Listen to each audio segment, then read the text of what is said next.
നടുക്കുന്ന വാർത്തയാണ്.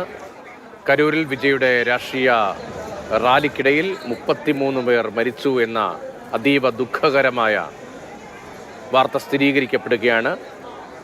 കൂടുതൽ ദുഃഖമുണ്ടാക്കുന്ന മരിച്ചവരിൽ സ്ത്രീകളും കുട്ടികളും ഉൾപ്പെട്ടിട്ടുണ്ട്. കുട്ടികളെ കാണാനില്ല എന്നതാണ് അവിടുത്തെ തമിഴ് മാധ്യമങ്ങളുമായി സംസാരിച്ച പല ആളുകളും പറഞ്ഞത് എന്ന റിപ്പോർട്ടുകൾ വിവിധ മാധ്യമങ്ങളിൽ വരികയാണ്. ആശുപത്രികളിലേക്ക് ആംബുലൻസുകൾ പാഞ്ഞെത്തുന്നു.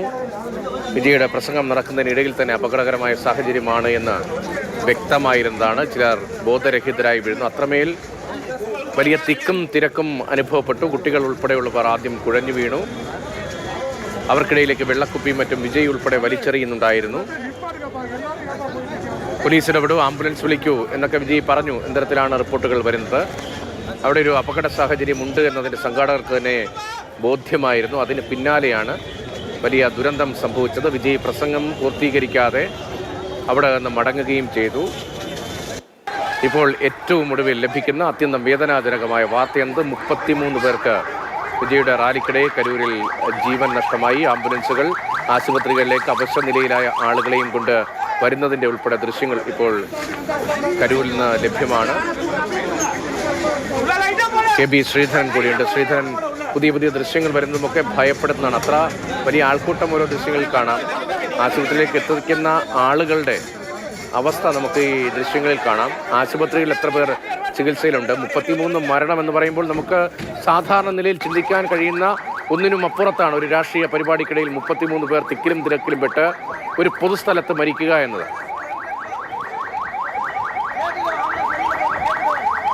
രതീഷ്, 31 മരണം ഇപ്പോൾ തമിഴ്നാട് മന്ത്രി മാ സുബ്രഹ്മണ്യം തന്നെ സ്ഥിരീകരിക്കുന്നുണ്ട്. ഇതിൽ 16 പേർ സ്ത്രീകളാണ്, 6 കുട്ടികളുണ്ട്. ഇങ്ങനെ 31 പേർ മരിച്ചു എന്നുള്ള ഒരു സ്ഥിരീകരണം തമിഴ്നാട് മന്ത്രിയുടെ ഭാഗത്തു നിന്ന് വരുന്നുണ്ട്. ചില തമിഴ് പ്രാദേശിക ചാനലുകൾ 33 പേർ മരിച്ചു എന്നുകൂടി റിപ്പോർട്ട് ചെയ്യുന്നു. 40 പേർ ചികിത്സയിൽ എന്നാണ് മന്ത്രി M സുബ്രഹ്മണ്യം ഇപ്പോൾ അല്പസമയം മുൻപ് നൽകിയ പ്രതികരണത്തിൽ നിന്ന് വ്യക്തമാകുന്നത്. മറ്റൊരു പ്രധാനപ്പെട്ട വിവരം കൂടി പുറത്തു വരുന്നുണ്ട്. TV-ക്ക് ഈ പരിപാടിക്ക് ഉള്ള ഒരു അനുമതി വാങ്ങിയത് 10,000-ഓളം പേർ പങ്കെടുക്കുന്ന ഒരു റാലി എന്ന് പറഞ്ഞാണ് അനുമതി വാങ്ങിയത്. പക്ഷേ അതിൽ കൂടുതൽ ആളുകൾ അവിടേക്ക് എത്തിച്ചേർന്നു എന്നാണ് പോലീസിനെ ഉദ്ധരിച്ചുകൊണ്ട് മാധ്യമങ്ങൾ റിപ്പോർട്ട് ചെയ്യുന്നത്. ഏതായാലും കനത്ത സുരക്ഷ ഇവർ ആവശ്യപ്പെട്ട അല്ലെങ്കിൽ ഇവർ കണക്കാക്കിയിരുന്ന ഈ 10,000 ആളുകൾ എത്തുമെന്ന് പറഞ്ഞ പരിപാടിക്ക് വേണ്ട സുരക്ഷ അവിടെ ഉണ്ടായിരുന്നു എന്നാണ് പോലീസ് സോഴ്സുകൾ ഇപ്പോൾ പറയുന്നത്. ഏതായാലും ഈ റാലി ഓർഗനൈസ് ചെയ്ത അല്ലെങ്കിൽ റാലിയുടെ സംഘാടകർക്കെതിരെ കേസെടുക്കാൻ പോലീസ് തീരുമാനിച്ചു. കേസ് ഇതിനോടകം തന്നെ എടുത്തിട്ടുണ്ട് എന്നാണ് ഇപ്പോൾ പോലീസ് വൃത്തങ്ങൾ, തമിഴ്നാട് പോലീസ് വൃത്തങ്ങൾ അറിയിക്കുന്നത്. അതായത് പറഞ്ഞതിലും കൂടുതൽ ആളുകൾ ഈ പരിപാടിയിലേക്ക് എത്തി. നമുക്ക് ആ ദൃശ്യങ്ങൾ കാണാറിയാം. ഇപ്പോൾ വലിയൊരു ദുരന്തമുഖത്ത് ജംഗ്ഷനിലേക്ക് ഇപ്പോൾ വലിയൊരു ദുരന്തമുഖത്ത് നിൽക്കുകയാണ് നമ്മൾ. രാജ്യമാകെ ഈ വാർത്ത ഞെട്ടലോടുകൂടിയാണ് കാണുന്നത്. പോലീസ് പക്ഷേ വേഗത്തിൽ ഇപ്പോൾ കേസെടുക്കുന്നു. ഉത്തരവാദികൾ എന്ന് പറയുമ്പോൾ വിജയ് ഉൾപ്പെടെയുള്ള TV-ക്ക് നേതാക്കൾക്കെതിരെ കേസെടുക്കുന്നു. അതിലൊരു രാഷ്ട്രീയം കൂടിയുണ്ടല്ലോ വേഗത്തിൽ ഉള്ള നടപടികൾ. അതേസമയം ഇത്രയധികം ആളുകൾ അവിടെ വരുമെന്നുള്ള ഇന്റലിജൻസ് സംവിധാനമൊക്കെ പോലീസ് ഉണ്ടാകുമല്ലോ. ഇത്രയധികം ആളുകൾ വന്നെങ്കിൽ ആ പരിപാടി നടത്തരുത് എന്ന നിർദ്ദേശം നൽകാനുള്ള സ്വാഭാവികമായ യുക്തി പോലീസിൻ്റെ ഭാഗത്തുണ്ടാകണമായിരുന്നല്ലോ.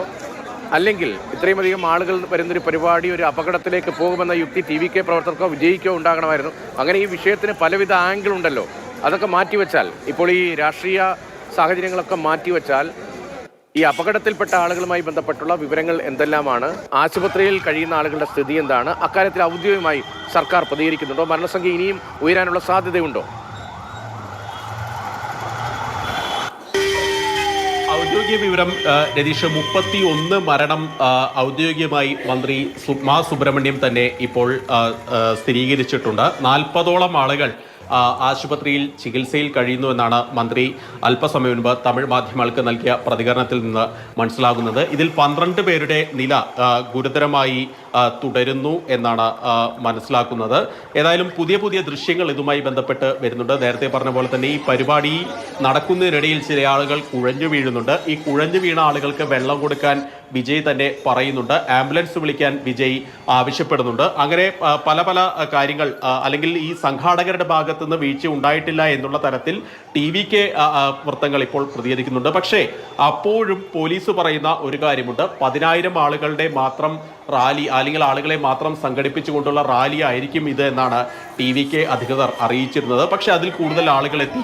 പോലീസിന്റെ ഭാഗത്ത് സ്വാഭാവികമായിട്ടും വിജയെ പോലുള്ള ഒരാൾ വരുമ്പോൾ കൂടുതൽ ആളുകൾ അണികൾ അവിടേക്ക് എത്തും എന്നുള്ള കാര്യം പോലീസ് മുൻകൂട്ടി കാണേണ്ട ഒരു കാര്യം തന്നെയായിരുന്ന കാര്യത്തിൽ യാതൊരു സംശയവുമില്ല. ഏതായാലും ഈ ദുരന്തം നടന്നതിന് തൊട്ട് പിന്നാലെ തന്നെ പോലീസ് കേസ് എടുത്തിട്ടുണ്ട്. ഈ റാലിയുടെ സംഘാടകർക്കെതിരെയാണ് കേസെടുത്തത്.